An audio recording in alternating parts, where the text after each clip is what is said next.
Hey there, Colonials. Welcome to another edition of Quickly Colonial. And tonight, we're crossing our fingers and hoping we don't do the wrong thing.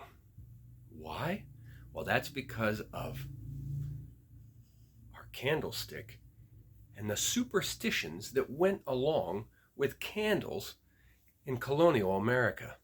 We don't think of these things today, but they sure did back then. If you went to the candle maker, or you went to a small trade shop in town, or went and there was a traveling tradesman and selling things, or you went to a rendezvous and somebody had candles and you purchased candles and you brought them home, if one of those candlesticks were broken, you don't want to use that candle. They would even melt them back down and start all over again if those candles were broken, because a broken candle foreshadowed a grim future. And you never, ever, ever wanted to light a candle and let it burn down completely on its own until it went out. That was a no-no, because that would bring bad luck. Guttering.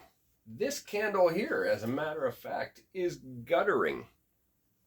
Now, we know today, in modern day, that the reason these candles gutter, or guttering candles, is whenever the wax comes down the side and forms a gutter, or drips down the side, and look at the mess, it's all over and it's dripping down.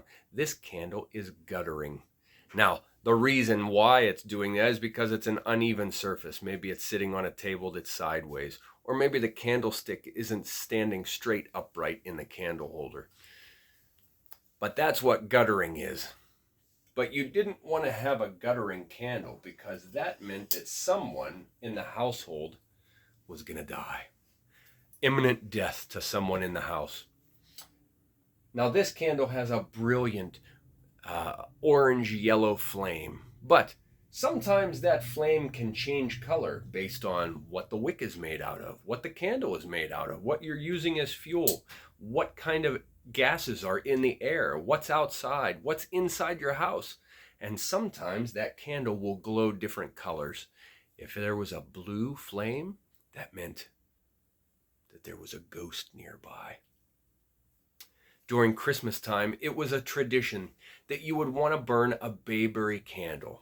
Now, they would take bayberries and boil them down, and then add a mixture of lard or wax or something else like that. But bayberry candles were very, very brittle on their own. And so most of the time they would take that mixture and they would mix it with beeswax. Now, that gave them a little bit more strength, but the bayberries that they boiled down would give off that sweet bayberry smell. We still have that scent to this very day whenever you go and buy scented candles.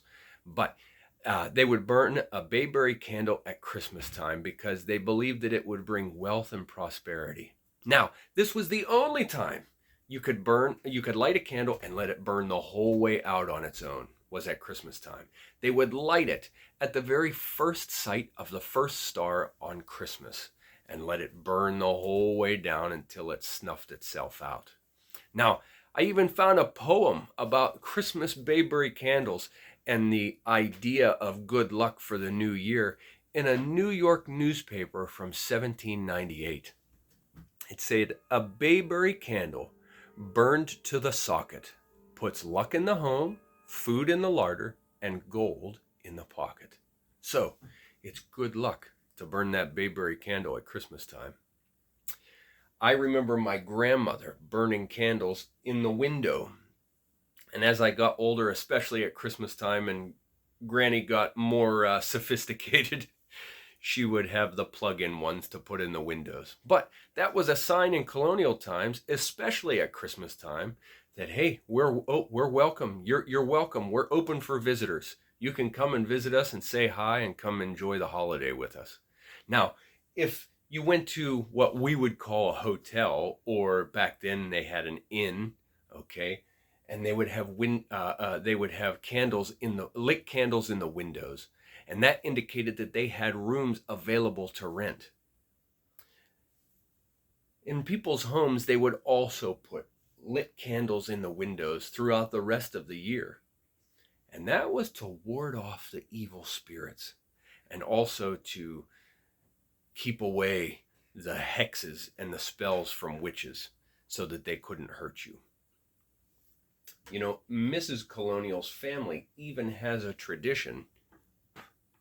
And if you look very, very closely at that candle, if they ever get a gift of a candle, whether it be for a birthday or Christmas or just a visiting, somebody comes over to visit, hey, I brought you a gift, a small gift, and they get a candle, even if they're not going to use it right away, they light it and they let it burn for a few seconds, and then they burn it right out. They blow it out so that the wick is blackened, because it's bad luck to have a candle without a blackened wick.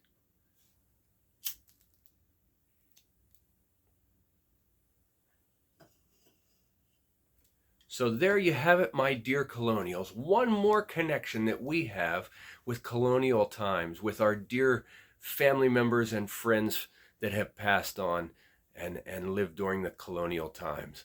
My dear Colonials, don't forget to light your candles, and especially at Christmas time, burn that bayberry candle. My dear Colonials, we'll see you next time. Cheers.